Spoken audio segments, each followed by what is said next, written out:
Mayegun làwa mọ̀ làmọ̀ tó dòdòdò. Mayegun Diary, Mayegun number one.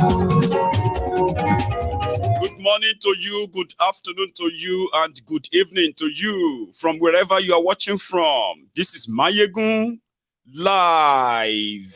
Ọ̀rẹ́ ara ìlú Mayegun Diary, Mayegun number one. Lórí Facebook, lórí YouTube, Mayegun Diary, Mayegun number one. Gbogbo bó ṣe ń lọ ni Mayegun já wa sí. Mayegun Diary, Mayegun number one. Àṣírí ọ̀jẹ̀lú. Thank you so much for joining me. Share this broadcast as you are joining, okay? Invite your friends. Invite your not so friendly friends. Tell them, Mayegun today. Ó sì tún ṣe eré wà á gbọ́ níbẹ̀ o. Mayegun Diary, Mayegun number one. Mayegun Diary, Diary politico. Mayegun Diary, Mayegun number one.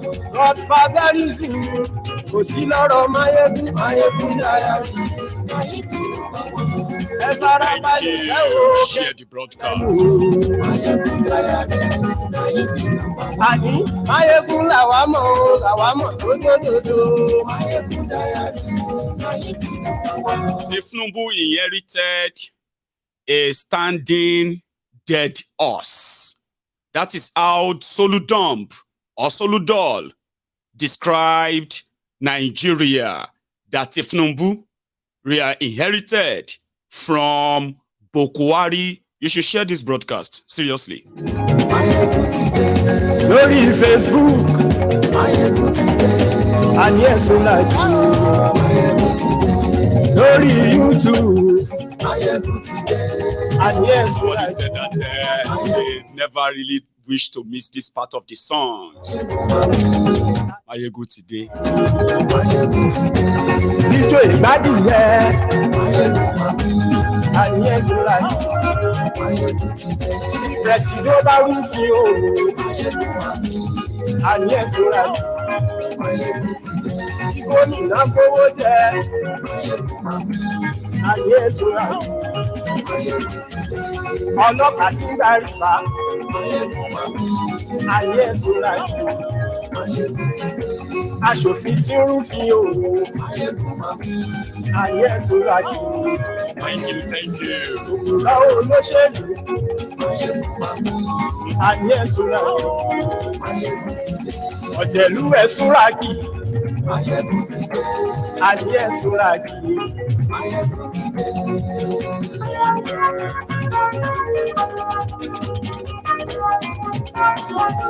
Mayegun Today. Good morning to you once again. Good afternoon to you and good evening to you from wherever you are watching from. It is Mayegun Live. Like the normal way or the ritual, the regular one is that as you are joining us, okay, you should like the broadcast, okay, share it and read the caption, read the description, the whole thing. It will take you less than a minute to do that before you settle down. It gives you the, it's like it gives you the, what do you call it? The insight into what you are about to spend your next 3 hours on. Right? And if you have done that, great. See, I took about a minute there trying to Google what a standing dead horse look like. And this is what Google brought on, okay? Standing dead horse. I don't know how to describe that, but it doesn't look like something beautiful. It's like a metaphor, which simply means you might be singing when they say a standing dead horse. In fact, let's start it this way. Soludo, please, let's start from him. I'll say,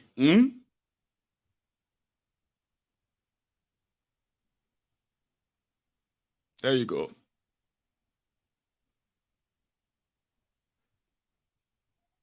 So each time you say Minister of the FCT, the first thing that comes to the mind of the people is demolition. If FCT is not like Ministry of Works, it's an administration. There are very many important things than demolition that makes up administration of the FCT. Let us even start with the demolition. He said he wants to go back to the original master plan. If we may talk about the original master plan, let me tell you, Mr. Sheon, that the Aso Villa that seats the president, the seat of power, is not in the original master plan. It must go down. Because these were the things he was saying. If it is not in the master plan, it must go down. So Aso Villa must go down. Secondly, all the military barracks that you see within the FCT are not in the original master plan. In fact, the places where the military barracks are in the original plan, master plan, was supposed to be a bossa and a central parks for recreational facilities. Then the military barracks must go down. Thirdly, the famous Asokoro you are hearing at the extension, where all the governors in Nigeria, if not most of them, have either the liaison office or their private homes. They are not in the original plan. They must go down. There are many federal government assets and buildings in strategic places that are not in the original master plan. Do you have the master plan? I don't, but it is of knowledge. I mean, this thing were discussed over and over. Rufai talked about it. Certain association of town planners in the FCT sat and talked about it. If you are coming to the FCT, to me, what should come to your mind? President Buhari Tinubu is making all the effort to tell Nigerians, look, I am responsible, I asked for the job. And he told his ministers, I will not hesitate to sack you, you must do the work. He wants to say, I am coming with the idea of peace to do good. I think that what Governor Wike is saying is antithetical to what he's saying. For example, Governor Wike quoted what President Tinubu said at the NBA. I want to ride in Abuja rail. Did you hear? I decided to use that from the start anyway. But yeah, I have that clip of Soludo's interview at the same channels. I'm coming back to that Abuja master plan and others, what he said. You know, Your Excellency, your position is bound to elicit another round of debate, and I wonder how sustained it will be. But let's manage our time, and I want to warn you, this is a 2-in-1.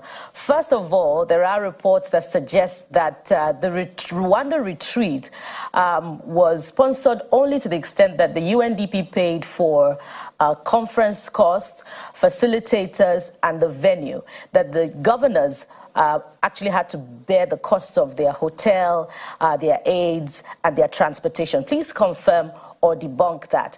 Also, the administration, the president said at the NBA conference that it's not sustainable to be servicing debt with 90% of revenue.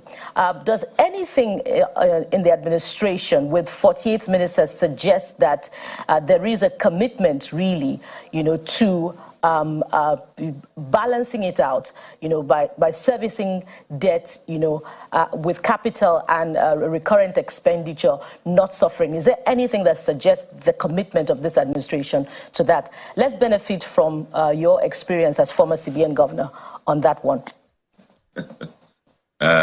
Thank you very much. I think you are really prepared this morning.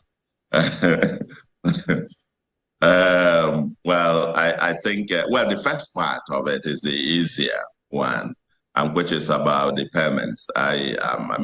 Coincidentally, I happen to have been there, and I must admit, I happen to be one of those who suggested and felt that Kigali was a better place to do this. And I'm very glad that all our colleagues, everybody felt this was fantastic, and this was a great choice of a venue to do that. Second is that, coincidentally, I didn't spend a penny. I went with 1/8 of mine, and we didn't spend a dime. Flights, I just walked into the airport, they booked for me and my aide, and then we flew in there, stayed in the hotel, and checked out, and nobody asked me for to pay. I did not spend a dime because I didn't even have a chance to go anywhere else other than the structure, because it was very intensive.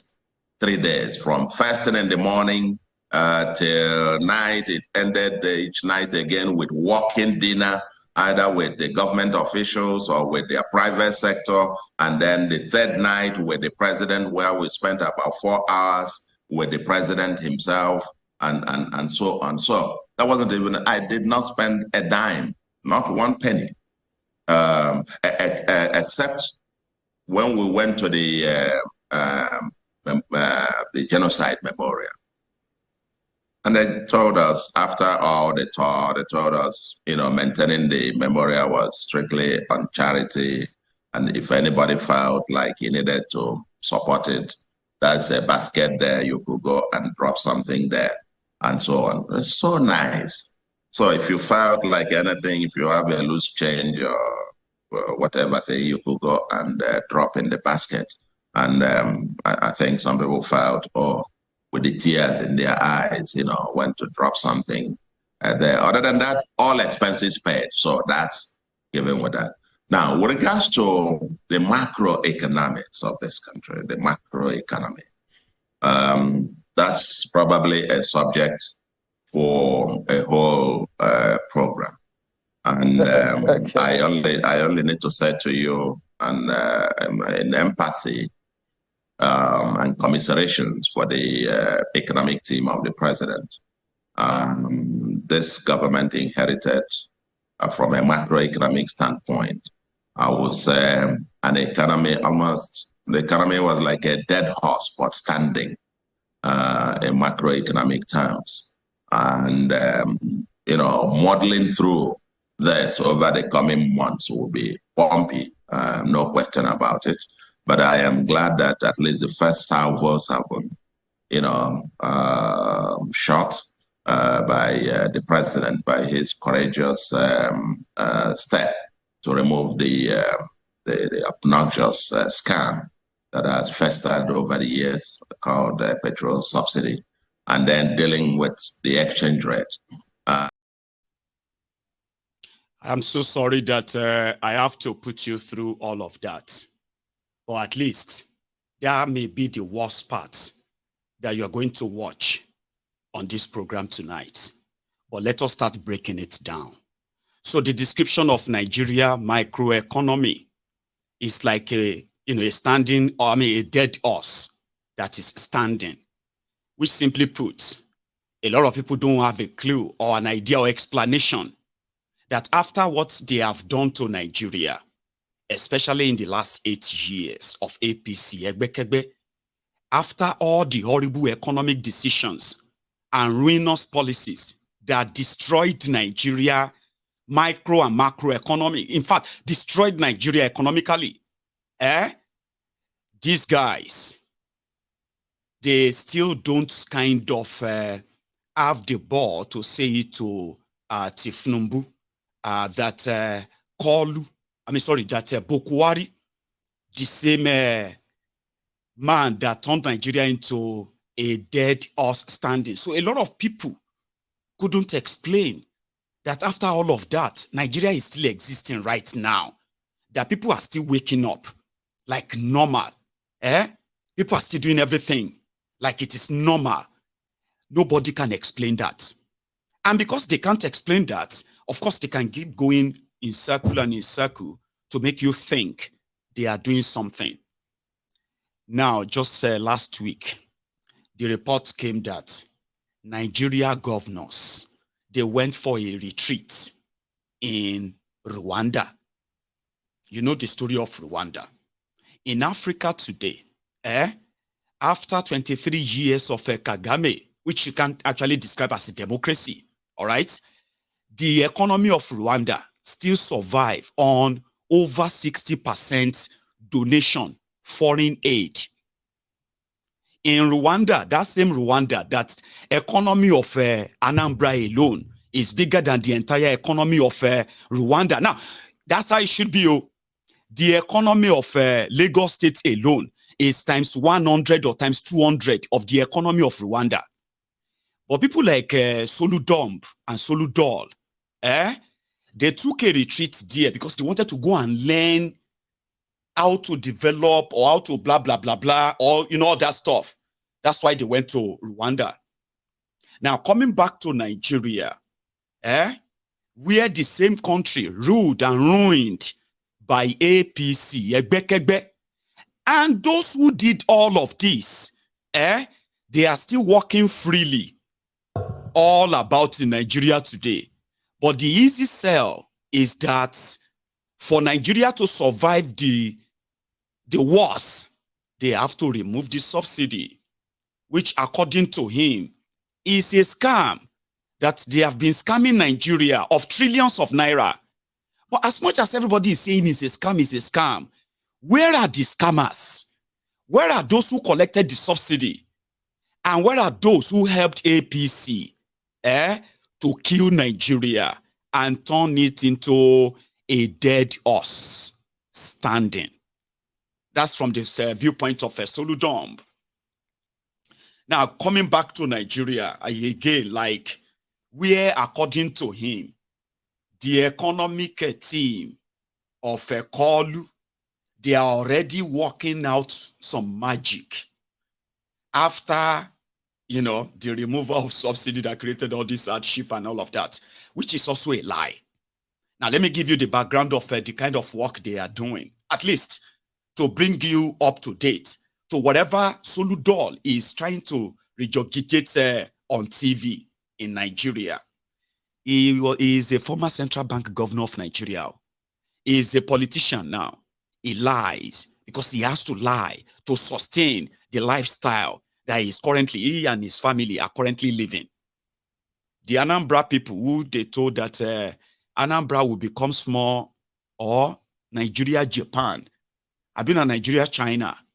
What did Soludo tell you in Anambra? It's been almost 3 years now. Well, it's going to be 4 years soon.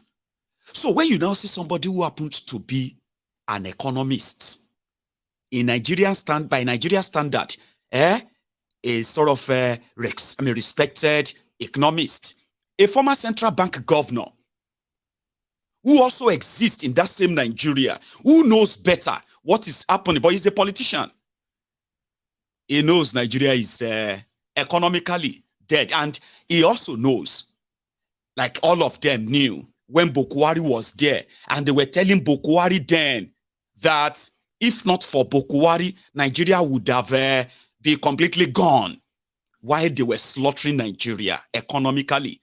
The likes of Soludo and the rest of them, then they couldn't tell Buhari that he was killing Nigeria. They couldn't. They didn't. Buhari is gone, handed over a standing dead horse as a country to a sort of, literally dead man. I mean, somebody who has nothing upstairs to change the fortune of Nigeria. He has none. So if Soludo, an economist who knows this, decided to come around and tell you the economic team of the Mr. President, they are now working around to make sure. Now, let me tell you what they are working on, because they are not working on anything. You can take that from me. They are not. The only thing they are working on is to create their own avenue of looting, swindling, and manipulation, which will further aggravate whatever you are going through right now. They will look for somebody to blame them. Until then, I'll tell you what did they do. When Buhari came in, he introduced, through the Central Bank of Nigeria, they introduced something called the round tripping. That round tripping was a way of rewarding jobless political criminals in Babariga in different, kind of luxurious attires that makes them appear like they are actually successful people when they are not. It was a kickback, a behind the scene, behind the curtain exchange rate that finally crippled Nigeria economy. Nigeria is a country that is import dependent. You know that, which means you will need more of a forex, okay, to be able to trade, since there is no investment in manufacturing, industry, and the rest of them, even in power in Nigeria. It's all what? Fraud, crime, and criminally, yeah. So what happened? After making it a sort of a hell for real businessmen to access the forex in order to trade and possibly earn more for Nigeria, or possibly help the Nigeria economy as they used to. It became a hell. And in a space of 8 years, Nigeria became a tissue paper. Now, economically, when they killed Naira, they've killed Nigeria.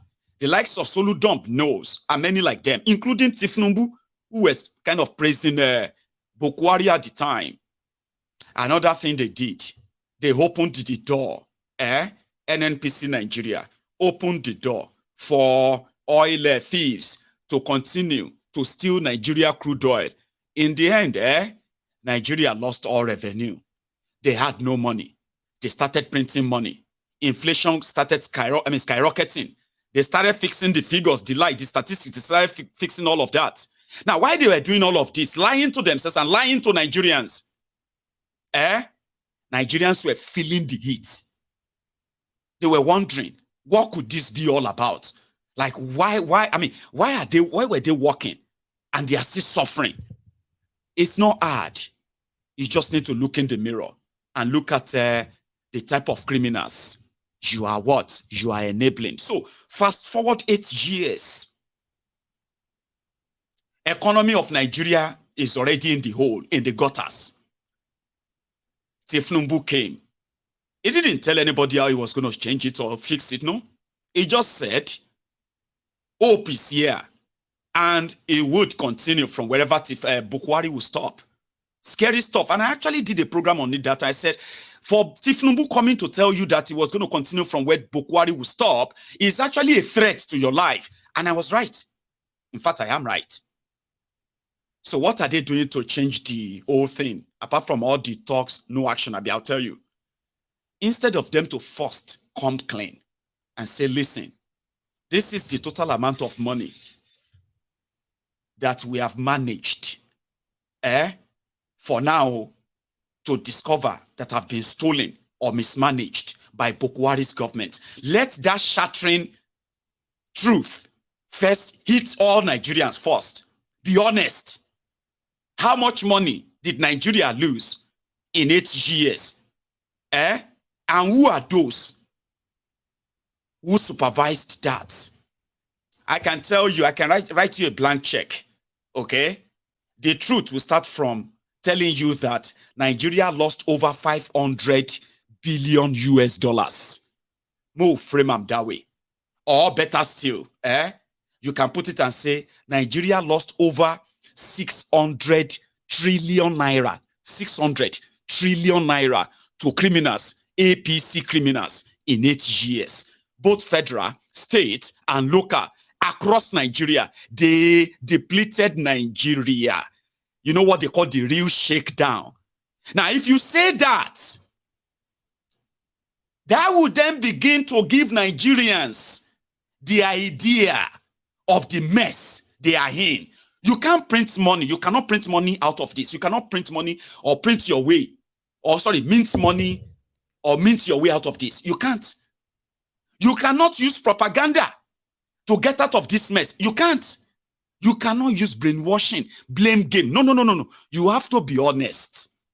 And talking about honesty, is like looking for a diamond, inside the pig shit. You know what I mean? Like, you just go to the piggery, and then you see the pig shit, and you begin to look for diamond inside there.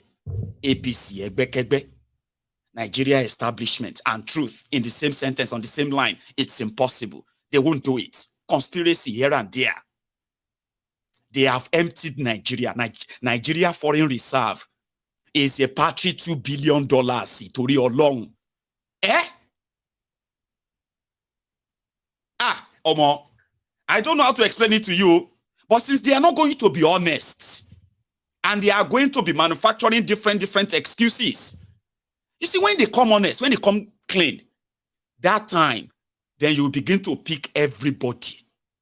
Who got what? Malamu, that got over 2 trillion naira from Nigeria for being your minister of Attorney General of Nigeria. Malamu alone made over 2 trillion naira. And I'm just being generous. I'm just being generous. You know what? There's a particular one. Quick one, eh? They were negotiating the return of Abacha loot to Nigeria. All right? And the money, they've negotiated everything under Goodluck Ebere Jonathan. All sorted. Then Jonathan lost election and Buhari came in.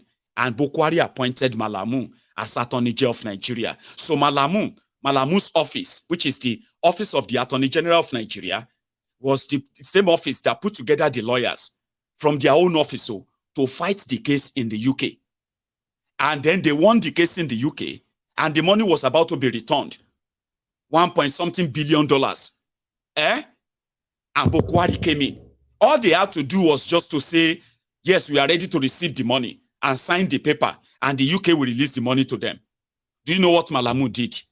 Malamu decided to go and hire different legal team outside the office of the Attorney General, inside the Attorney General's office, Ministry of Justice of Nigeria, where the Minister of Justice and Attorney General supervises. It is filled with like senior lawyers for different cases. They are there to represent the federal government of Nigeria, locally and internationally. They are paid by the ministry to represent Nigeria. Those ones, before these criminals did their job, okay, and they were expecting the payment, and these criminals came in, Malamu decided to hire another different group of lawyers. Those group of lawyers, they now stood in as those who are renegotiating the transfer of the loot, Abacha loot. For being in that position, then Malamu said they are entitled to 18% of the money. After Nigeria paid them, Nigeria paid them for doing nothing. Then they got another 18% of the total money returned. What is 18% of a $1.6 billion? You can go and do your math. That's how much Malamu cashed out. On this issue of oil bunkering, stealing of Nigeria crude oil, the sale between the NNPC, Ministry of Justice, where Malamu was, and the Central Bank of Nigeria, once they begin to pick them, once they begin to shake them, they can at least shake more than 20 trillion naira from these guys. And I'm not being so exaggerative right now. I'm being very much real and even generous. Do you understand? But unfortunately, they are telling Nigerians that they will bear the brunt. So what is Tinubu doing to change this economic misfortune? Okay. The first step, since there is no money in the Nigerian foreign reserve, no money in the Nigerian excess crude account, no money in anywhere, whatever is coming from Nigerian taxes, 98% of that is going into repayment, into servicing debt, not even repayment of debt. Nigeria indebtedness now has crossed over $150 billion. And that is just those ones on the book. We don't know those who are off the books.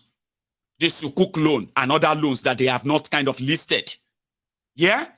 $150 billion worth of poverty. That's an expensive poverty that Buhari left Nigeria with. But he's cooling off in Daura. Everybody is cooling off wherever they are. At this Irika, right before the Nigerians' very highs, this one happened though. Baba, aviation minister scammed the whole country. Not once, not twice, 3 times. And the 3 times, he cashed out over 87 billion naira. Now one person, just the scam that became public, not those ones behind the curtains.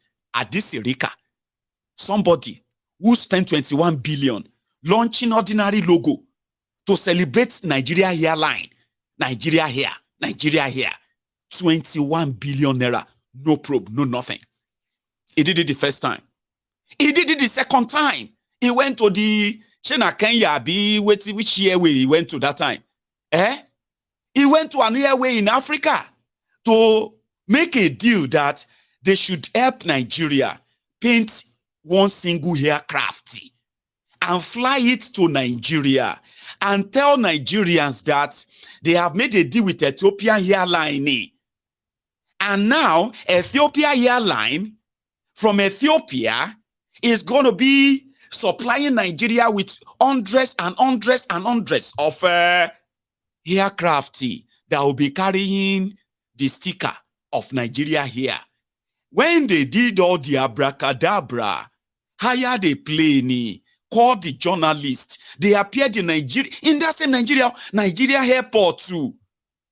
And everybody was saying, congratulations, congratulations, Baba, V. Like magic, want to say no be another 20 billion, no. And that is me just been having it. 38 billion naira. In all of this billion that this Rika was spending, it got to a stage to further deceive Nigerians. Shebina is the aviation minister. They decided to paint a corner in every airport in Nigeria, and they called it Nigeria Air Corner, because Nigeria Air is still coming. Okay? We are working on it. Baba, 2 days before this Adis Rika finally bowed out as aviation minister in Nigeria, the rogue under Buhari commissioned 14 trucks, fire trucks in the airport. 14 fire trucks for 14 billion naira. 1 billion naira per truck. He did it. He's cool enough in the palace that he has built for himself. In that same Sharia North, where insulting the prophet is haram. Touching, or what do you call it? Insulting their affairs is haram. Unfortunately, kidnapping is not haram. Corruption is not haram. Sodomy is not haram. Rape is not haram. Terrorism is not haram. Stealing public funding is not haram. Ladies and gentlemen, this bunch of thieves, they are cooling off right now in northern Nigeria, and they are being called. In fact, a lot of them are waiting. Some of them have become governors. Some have become senators. Others, they're just waiting for the next election so that they can run for president. That's from the north, though. When it comes to looting and destroying Nigeria, there is no part that knows how to do it best than the other. As the northern criminals are doing their own best in ruining Nigeria, southern criminals are doing their own best too in ruining Nigeria under the same APC. Off your mic, off your mic. Honorable Minister, Honorable Minister, off your mic. Because over 4 trillion naira of NDDC money developed wings under these criminals, APC, Ogoni land cleaning, the entire environment of Niger Delta that have become, totally destroyed due to oil exploration and corruption. Baba, the money budgeted for them developed wings. The man that supervised the ministry that stood for over 4 trillion naira, that became a public probe, is the Senate President of Nigeria today. So tell me how they created the dead horse and how they are fighting it, and what's different now? Because under Tinubu, how can we fight all of this now? Okay, maybe we should borrow money. And they want to do it by also lying to you. Lying to you. Buhari lied to you. They helped Buhari and Pastor Ruga to lie to you. A lot of you believed their lies, and some of you believed that you are actually making some sacrifices, that very soon Nigeria will be fine. They went borrowing so that you can go sorrowing. Today, a lot of you are sorrowing in the economy they created, and they are still lying to you because that's what they do best. They will never tell you the truth. When they came in and they know that Nigeria is a dead horse standing, what stops them from telling you that they will not do exactly what Buhari did? And what did Buhari do? They created the Buharinomic. Buharinomic is a place whereby every economic logic, every logical thing that you might try to apply to all the other world economies, you can never put them beside Nigeria. If Nigeria tells you they are doing this particular economy and you begin to compare them to Singapore, compare them to this, compare them to that, you are doing yourself a great disservice.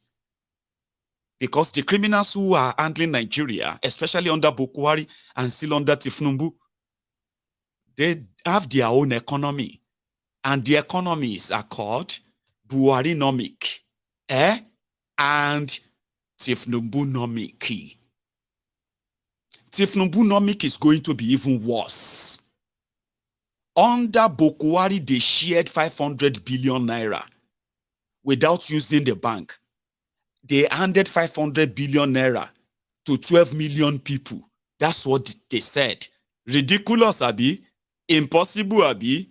That's why I said, logically, when they are talking about world economies, please do not put Nigeria economy, whatever lies this guy tells you, do not put Nigeria economy by the side of any other economy in the world and begin to measure them. You would probably regret doing so.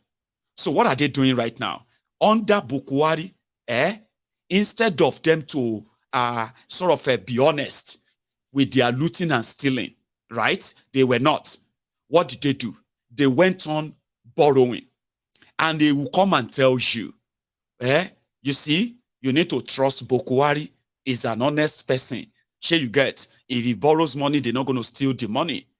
It is for the investment in Nigeria and all that. After 8 years, not just that, secretly, they were printing money as well. Okay, so they printed so much that Nigeria inflation has become hyper inflation. You understand? So after 8 years, Nigeria is now in debt of over 150 billion naira, the real one. So what is Tinubu doing differently? Let's take a look at that. In 2 months, 2 months, since they know that they have inherited a dead horse standing. What have they done? They also have secretly, they have started borrowing. You see this subsidy removal and the lies that they are using as a facade to cover it up, In another few months, they will pay up and all of you will come to that reality too. Abi, Buhari was going to fix your refineries and he was going to build new one. Buhari was going to generate 10,000 megawatt electricity, distribute 10,000 megawatt electricity every year, and they were supposed to give you 80,000 megawatt of electricity in 8 years. Today, they met Nigeria generated electricity at 6,000, 7,000 megawatt, at 8,000 megawatt electricity. Today, then distributing at least 3,500 megawatt electricity. Today, after 8 years of APC, and after trillions of your money expended and stolen, they are still generating 8,000 megawatt electricity, and they are distributing even far less now. So what have they done? Tinubu secretly, he has taken $750 million loan to improve electricity in Nigeria. They didn't tell you that, Abi. They have taken $500 million loan to empower women in Nigeria. They have taken $890 million loan as palliative, subsidy removal palliative, the money they said they will share to you, including the bag of rice they will give to you. All of that, $890 million is a loan. So you know. You see this, since the foreign reserve of Nigeria has further depleted, and Nigeria is currently bleeding forex where they can no longer have access, they are no longer having access to this forex because of the oil thieves. So what have they done? The Naira continue to take a serious fall. They are lying to you. Under Buhari, APC, Egbekegbe said the reason why the dollar and Naira was falling was because some people stole money in Nigeria. They were keeping the dollars. That's why the Naira to dollar was, the gap was 200 Naira. Later, they said those who are speculators, those who are hiding the dollar, they are now those who are speculating. selling the dollars at the highest rate. That's why the dollar jumped to 700 naira to $1. Later, they said, no. It was those who were selling the dollars under the trees in Abuja. We need to cut down all the trees in Abuja to stop those who are selling dollars under the tree from selling them so that Naira can regain its strength. They cut down trees in Abuja. Naira didn't regain its strength because the same round tripping, the same criminal arrangement behind the scene, they were still very much in place. In fact, they were growing greedier and greedier and greedier. So they couldn't stop because there was no attempt or any intention of stopping them. So they were putting the whole blame on anything they could see, anyone they could blame. So what have they done under Tinubu differently? Nothing. They said the reason why petrol have suddenly jumped from 180 naira, 87 naira, to over 600 naira. In fact, you see this story. You see when I told you, logically nothing make logical sense because the economy they are creating, they are not real. They are not real. You cannot make any projection on them that is any way positive. These are criminals who are doing what they know how to do best, fooling everybody. And the rest of you, whether you are a businessman or businesswoman or whatever you are being fooled to even believe them. They are doing the same thing. Subsidy was supposed to be a scam, but we don't know the scammers. They continue to collect trillions. Listen, before these guys came in, Nigeria was paying 400 billion a year for fuel subsidy. And they were selling a fuel at 87 naira per liter. These criminals came in, and they said subsidy was a scam. They removed it. Fuel jumped to 160 naira to a liter. Right? But secretly, they were still paying the subsidy. To who? But surprisingly, the subsidy that was 200 billion, 400 billion, suddenly jumped to 1 trillion, 1.4 trillion, 2 trillion, 3 trillion, 4 trillion a year. Who were you paying this money to? They were paying the money to themselves. Abi, that's the subsidy Tinubu announced that he has removed. And that's why you are suffering. But secretly, we are not paying subsidy anymore. We are saving money from subsidy, which is also another lie. So what are they doing? They said the reason why Nigeria is not paying subsidy anymore. May everybody go to buy their fuel from wherever they can get the fuel from. So which means if I have money and I want to bring 1 million liters of petrol to Nigeria, I can go to Egypt. I can go to Niger. I can go to Sweden. I can go to any part of the world and bring the 1 million liters to Nigeria. So when I begin to calculate the cost of bringing it to Nigeria, and I realize that if I have to sell it to any of you in Nigeria, I can only sell it to make profit and cover all my costs, inflation and this degenerating naira. I can only sell it to you for 900 naira per liter. That's my business. Abi, another person can go to anywhere and come around and say, he will only sell his own for 400 naira per liter. So quality check and all of that is on the government. The choice of where you buy from is yours. So if your government says we are not giving that money to them anymore, you want to use that money on something else, in all honesty, it would have been the best idea, but it's a lie. It is a lie. Because they remove fuel subsidy. Then they remove subsidy from fuel, as they told you. They now put the subsidy on dollars so that their friends can access dollars cheaper. Not you, businessmen and women. Not me, that want to go to anywhere and buy the fuel. I'm not their friend. If I want to buy the dollar to bring fuel to Nigeria, I would have to pay the market exchange for dollar.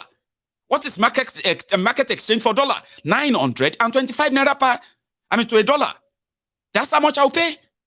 Because I'm not their friend. But their friend would have to go and collect a dollar for maybe 300 naira per dollar. Maybe 200 naira per dollar. Nigeria will bear the cost. So where is the dollar coming from? Is it from the sale of the crude oil? Or from where? We have no idea before until NNPC decided to rescue Nigeria. They decided to go and borrow money. NNPC, after they did all of the stealing of crude oil, that nobody knows how much exactly did Nigeria make from crude oil between 2015 and 2023. Can Tinubu's government tell Nigerians? I mean, if you really want to be honest, if you are indeed, you want to help them, you need to tell them the truth. You need to tell them who are those who are keeping their money. You are not keeping it, Abi, and you have no intention of doing so. Nah, I'm asking for too much, Abi. NNPC got sold. I have never seen anything like this in my life. NNPC, like Saudi, what do they call Saudi National Oil Company? Aramco. What do you call the Russian oil, National Oil Company? What do you call them? They have a name. Hey, you help me anyway. Nigeria's National Petroleum is NNPC. Everybody who is in NNPC in Nigeria, they are civil servants, yo. They are civil servants like Ministry of Agriculture, Ministry of Information, all these people, they are civil servants, Nigeria civil servants, Russian National Oil Company, Gazprom, God bless you. So it's like, oil and gas is one of the main economic booster for Russia, forex earner for them. And they will never allow that to go into the wrong hands. In Nigeria, under Buhari, after, what did he do? NNPC. NNPC was supposed to monitor the sale of Nigeria crude oil, ensure that Nigeria is never cheated. Nigerians are not cheated. The interest of Nigeria comes first. They work for government of Nigeria. But guess what? They work against Nigerians. And they continue to do so. With so much impunity, audacity. And then you begin to ask, are Nigerians really, really, really smart? Or we are actually so dumb? Or is it that the number of dumb people, maybe not dumb, oppressed and broken people, maybe we are actually broken people? Because this doesn't make any sense. Government institution paid, government staff paid for by Nigerian taxpayers. They suddenly, overnight, after robbing Nigerians for years, Nigerians have no idea of how much of their crude oil is being pumped, how much is being sold, to who and for how much, and what is the money being used for. They have no idea. But we woke up one morning, they have sold NNPC. How much did you sell NNPC? How much? And paid to who? I don't understand. Nigeria lost trillions, hundreds of trillions of naira, hundreds of billions of dollars to these fraudsters. Poverty skyrocketed in Nigeria. Unemployment skyrocketed in Nigeria. Terrorism skyrocketed in Nigeria. Crime at the highest that we've ever seen in Nigeria, because some minute number of people were able to capture the national resources of the country, the national wealth of the country. And they had the audacity, after that so much depletion, they sold it off for free. To who? And having sold an NNPC, having removed subsidy, which means Nigeria can no longer pay it. NNPC no longer represents Nigeria. It now represents the interest of some investors, some business people who are there to make profit.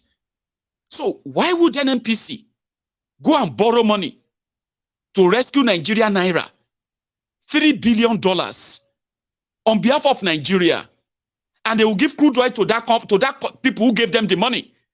So they handed over the $3 billion cash to the Central Bank of Nigeria, so as to control the free fall of naira.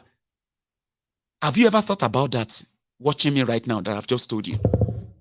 Who does that? Who does this amount of fraud on a population of 200 million people? And people are currently they have no idea. And the same NNPC is coming to talk about the price of petrol. No, it will never go up. Or it will never be this. Who the hell are you You no longer should have a say here if you have been truly privatized. But they did that. And the NNPC that is privatized under Buhari has joined the league of those who are secretly trying to further dip Nigeria in, well, the abyss of nothingness. It doesn't make sense. It doesn't make sense. No. That is not economic recovery. Everything else doesn't make sense. Nigeria, the capital of unemployed people in the world, woke up one morning without doing anything. And they said Nigeria has no unemployment problem anymore. In fact, Nigeria is fully employed. Like how? How? Is that the economic recovery? Right. I should just kind of let you see this a bit before we continue, okay? Kolu was, so again, before I go into this, another plan to recover the economy of Nigeria. When Emefiele did all of his abracadabra, looting and stealing with Buhari and the rest of them, they decided to launch an app, and they called it e-Naira. They targeted us in the diaspora.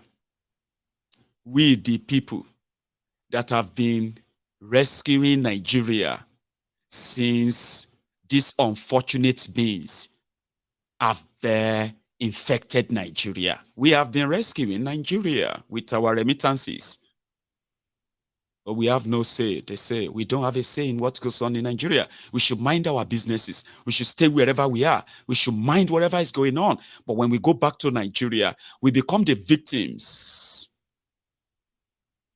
of a ruined country by ruiners called rulers. We become victims of a poor health care system. We become victims of the high and increasing crime. We become victims of kidnapping. We become victims of terrorism. We become victims of so many unfortunate things that are befalling Nigeria, courtesy of these failed criminals that you called leaders. We don't have a say, but they continue to target us. They wanted a bite of that money that we sent back to Nigeria. They love that. They love the smell of that pound sterling, the smell of that American dollars, Canadian dollars, even the Saudi riyal. And all those money, because when they all entered Nigeria, they enter with so much arrogance. When dollar enter Nigeria, now like this, they work. When pound sterling enter Nigeria, now like this, they work. Most of these currencies around the world, they always humble the Naira. And you see the Naira there and say, you're welcome. You're welcome, sir. You're welcome, ma. You're welcome, sir. You're welcome, ma. The Naira has become so humbled that the difference between Nigerian Naira and the Zimbabwe dollar, the only difference is just the wheelbarrow that people use this in conveying, or should I say, it's just what you use in conveying that your Naira or that your currency. That's the difference right now, almost valueless because of these guys. E-Naira. E-Naira is all lies. E-Naira to help to boost Naira is all lies. You cannot boost Naira, okay, by not investing in the economy for real, okay? If you don't invest in the real Nigerians, if you don't invest that every money you have in the real economy of Nigeria, not in the pocket and private pocket of your friends and your lackeys, there's no amount of all this arrangement of let us work together and boost the Naira that will ever work. It's not real.